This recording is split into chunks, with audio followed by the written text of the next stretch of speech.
ka-learning, trivia time about air pollution. Ano nga ba ang air pollution? Kapag tayo ay humihinga, hangin ang pumapasok sa ating katawan. Ngunit paano kung ang hangin na ating nilalanghap ay madumi at puno ng usok?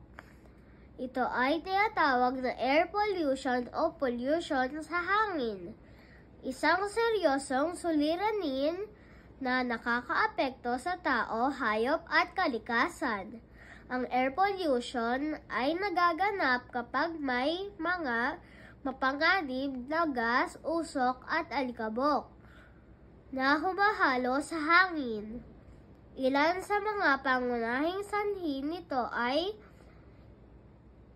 una, usok mula sa mga sasakyan at pabrika. Pangalawa, pagsusunog ng basura at kagubatan. Pangatlo, mga likas na pangyayari.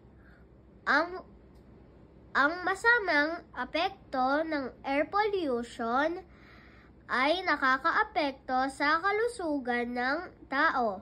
Maari itong magdulot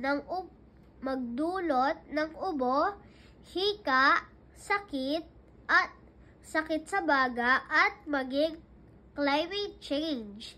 Epektado rin ang mga halaman at hayop dahil sa pagdumi ng kanilang kapaligiran. Upang mabawasan ito, mahalagang gawin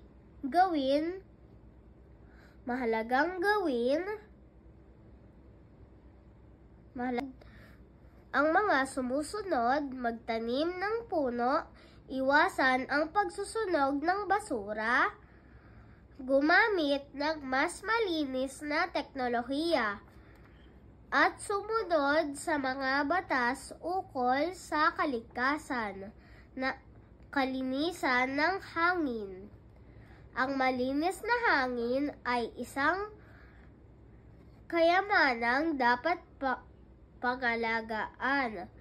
Kung sama-sama tayong kikilos mula sa simpleng disiplina ng hindi pagsusunog ng basura hanggang sa pagtatanim ng mga puno, maaaring natin bawasan ang polusyon sa hangin at masiguro ang mas malusog na kinabukasan para sa lahat. Mga ka-learning, God bless, bye-bye!